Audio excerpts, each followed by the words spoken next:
minha ligação com o Centro Cultural Jardim Guanabara está na concepção do Centro Cultural juntamente com a comunidade, que tinha também algumas ligações históricas com a cultura através do projeto Acampados, que a Secretaria de Cultura da Prefeitura de Belo Horizonte executou nos anos 90, quando essa região toda, que é a região norte, ela sofreu uma grande transformação na sua população, que crescia através de vários loteamentos, e também na criação do bairro da Felicidade, que, aliás, foi um pouco antes, em 1986, luta do pessoal da moradia, da antiga Amabel, Associação dos Moradores de Aluguel de Belo Horizonte, e do Movimento Sem Casa, que fizeram ocupações no bairro Ribeiro de Abreu, aqui no Acampados do Floramar, e também no Conjunto Mariquinhas e Zilá Expósito. Eu, na época, era jovem, militava nos grupos de jovens da Igreja Católica, mais especificamente com a Pastoral da Moradia, onde nós nos engajávamos buscando fazer campanhas desde alimentação, vestuário, água potável para essas pessoas que moravam em barracas de lona. E a Secretaria de Cultura tinha um trabalho muito bacana, que era o Projeto Acampados, em que vinha trazer cultura para essa comunidade e começou a despertar alguns talentos. Um deles foi o mestre Orlando, grande artesão que esculpia coisas maravilhosas em madeira. E ele ensinava muitos jovens e crianças que muitas vezes se libertavam de outras influências negativas graças ao trabalho artesanal. Ele foi um inspirador para esse centro cultural. Na época havia o orçamento participativo, que era uma maneira que a comunidade tinha, sem ter que fazer nenhuma barganha, sem ter que ficar de pires na mão, reivindicando suas obras. A própria comunidade se mobilizava e apresentava a sua demanda pelo recurso, às vezes era disputada com outras comunidades, mas foi a partir da morte do senhor Orlando e de um dos pedidos que ele havia feito, que ele queria que houvesse um espaço para a cultura na região, nós nos organizamos e fizemos essa pergunta: por que não um centro cultural no bairro Jardim Guanabara, que atendesse a essa localidade aqui, que era rica de cultura?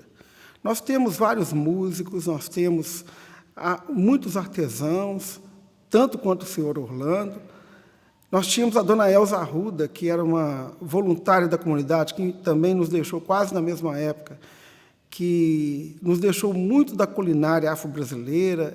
Ela gostava de fazer acarajé, gostava de ensinar a fazer também artesanato em tecido. Era uma pessoa muito dinâmica. Então, praticamente, esses dois nos inspiraram a lutar por esse centro cultural. Nos mobilizamos, envolvemos igrejas, tanto católicas quanto de outras denominações, envolvemos também outras associações aqui, esportivas, e a comunidade, e principalmente um cursinho popular, que era o Greamar, onde nós discutíamos a concepção, o que deveria ser esse espaço. O Centro Cultural também iria servir como instrumento para o aprendizado de muitos jovens através da literatura. A biblioteca também nos inspirava a lutar por esse espaço. E assim nós juntamos cursinhos, as escolas da região, a comunidade, e fizemos a maior mobilização que o orçamento participativo já viu. Havia pessoas que eram contrárias à instalação do Centro Cultural aqui na região, já que a região norte contava já com 2 centros culturais, o São Bernardo e o Zilá Expósito. Iria, de uma certa forma, desequilibrar o número de centros culturais, e por ser uma região também considerada bem periférica da cidade, mas era uma região que nós achávamos que merecia, eu acho que aqui cabe até mais espaço como esse, porque é uma comunidade que tem poucas opções de lazer, muitas crianças nunca saíram da região, é uma comunidade muito carente não só de recursos materiais, mas carente de cultura, carente de lazer. Então, por isso, o Centro Cultural era muito importante. Fizemos a maior mobilização que já houve no orçamento participativo. Aí, a ideia de construir o Centro Cultural passou a ser incontestável. E, assim, a vitória veio, o Centro Cultural foi inaugurado, trouxe um diferencial para a região. A Associação Comunitária do Jardim Guanabara conseguiu um outro espaço como contrapartida pela instalação do Centro Cultural no terreno que ela cedeu para a desapropriação. E, assim, esse Centro Cultural surgiu como uma possibilidade de propagação, de descentralização da cultura para a cidade também, e, ao mesmo tempo, serviu como uma semente de outras conquistas que vieram depois para a região. Hoje, a Regional Norte de Belo Horizonte não é mais uma região tão isolada quando era nos anos 90 e nos anos 2000. Hoje nós já temos aqui um shopping próximo, veio a cidade administrativa, está no caminho do aeroporto de Confins.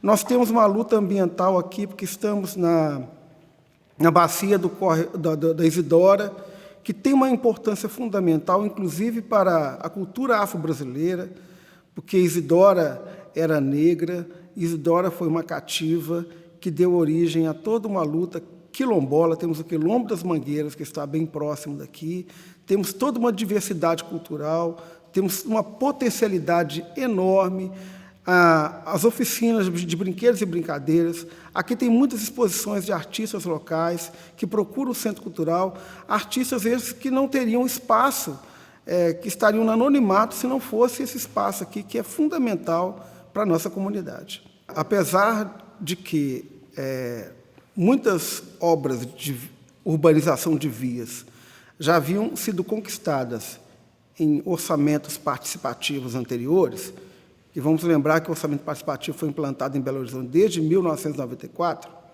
então já tínhamos, nessa época, 11 anos de OP. Mesmo assim, havia uma demanda de várias ruas para serem asfaltadas, comunidades que ainda não tinham centro de saúde, comunidades que reivindicavam outras melhorias urbanas, como praças.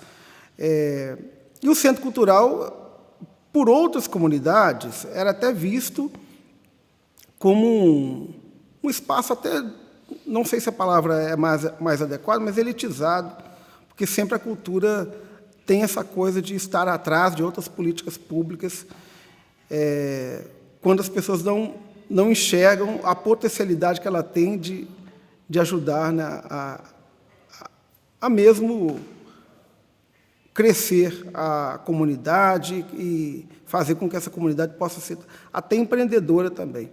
O Centro Cultural, para esse convencimento acontecer, foi necessário muita discussão, muita conversa, muitos espaços assim, que ainda bem que as pessoas foram tranquilas em ceder.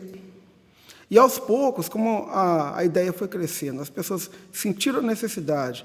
E havia, como eu disse, essa memória do trabalho do seu Orlando, que deixou marcas aqui na comunidade, de Dona Elza, de tantos outros que já passaram aqui pela comunidade, e que estariam por trás dessa memória de um centro cultural que já existia e nós não sabíamos. Então, foi fácil convencer as pessoas nesse aspecto da memória. E, assim, o Centro Cultural foi ganhando potencialidade. Quando, nas vésperas da votação, nós já tínhamos o apoio de outras comunidades do entorno que perceberam que a própria mobilização do Centro Cultural iria reforçar a luta delas. Tanto que o número de delegados que nós fizemos foi acima da média e, portanto, nós conseguimos ajudar pelo menos mais 2 obras também serem aprovadas no OP. Então, ou seja, o Centro Cultural ele não atrapalhou que outras demandas fossem priorizadas, muito pelo contrário, ele ajudou para que essas demandas fossem incluídas juntas com a do Centro Cultural. Nós temos uma associação comunitária do Jardim Guanabara, que ela existe desde 1971. E ela já tinha conquistado outras coisas para a comunidade.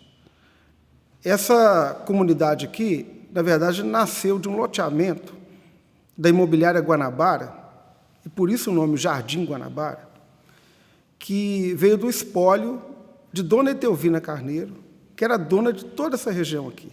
Tanto é que nós temos outros bairros aqui que têm nome de filhas dela, como Juliana, Jaqueline. Algumas pessoas conheciam Dona Etelvina Carneiro e fizeram um pedido para ela, que ela destinasse um espaço para a construção da Igreja Católica e também de um campo de futebol e de um espaço para a associação comunitária. Dessa generosidade de Dona Etelvina Carneiro surgiu um terreno de 16 mil metros quadrados que foi conquistado por essa associação, que também já tinha participado de outras lutas, como conquista de escolas, a Escola Estadual Professor Bolivar de Freitas, a Escola Estadual Carlos Drummond de Andrade, urbanização de várias vias. Nós temos uma avenida sanitária que passa aqui embaixo, que é a Rubens Guelli, temos uma outra avenida principal, que é a Gabriela Varela, linhas de ônibus, não tínhamos ônibus aqui na época. Tudo foi luta da comunidade, que fazia passeatas, que fazia abaixo-assinado, que também fazia lutas por direitos de cidadania também. Então, era uma comunidade que tinha um histórico de lutas muito eficiente. E da mobilização da associação comunitária, surgiram alguns espaços que estão aqui ao redor do Centro Cultural, como o Centro de Saúde, Jardim Guanabara, e a Escola Municipal de Educação Infantil, que aqui do lado também, a EMEI. O prédio da associação, que foi uma contrapartida pela desapropriação do terreno, onde é um salão de eventos que é alugado para festas, casamentos, etc. Também, talvez, um dos poucos salões de eventos públicos da cidade, mas que, infelizmente, no momento, ele está desativado. Tudo isso corrobora para que esse Centro Cultural ele esteja numa região como fruto de uma luta. Ele se enquadra e se coloca no bojo, ele não caiu aqui de paraquedas. A comunidade que se mobilizou e disse que queria um Centro Cultural aqui, e que foi de uma forma bem expressiva. A eleição dessa obra no OP ela foi incontestável. Não tinha como se contestar uma comunidade que havia conseguido 5 vezes mais o quórum necessário para conquistar essa obra.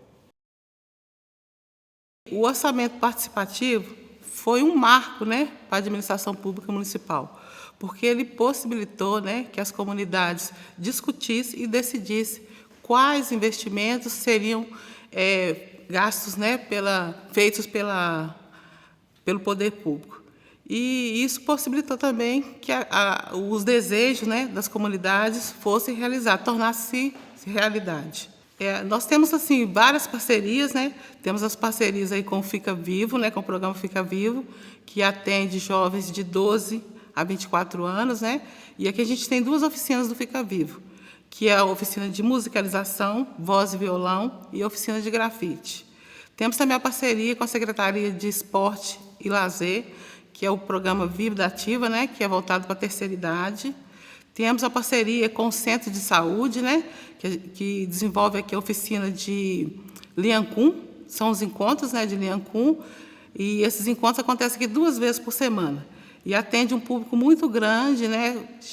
Tem dias a gente atender 100 pessoas em cada encontro. Então, é um público muito grande e da terceira idade. E também a gente tem uma parceria com o Centro de Saúde com a prevenção de quedas para idosos, que é feito pela terapeuta, né? Fisioterapeuta. E atende também um público muito grande, 50, 60 pessoas por dia. O auditório a gente deixa ele reservado para atividades maiores. Geralmente, essas atividades são desenvolvidas no estacionamento, que a gente usa, é uma área externa, né, que a gente usa, e mais ampla, né, e aberta, a gente usa o estacionamento para fazer as atividades. A biblioteca também é muito frequentada, tem o telecentro, né, que a gente consegue atender 8 pessoas de cada vez, e a sala de oficinas também, que a gente desenvolve oficina de trabalhos manuais, né, que é feito por uma funcionária daqui, a Agni Mursa.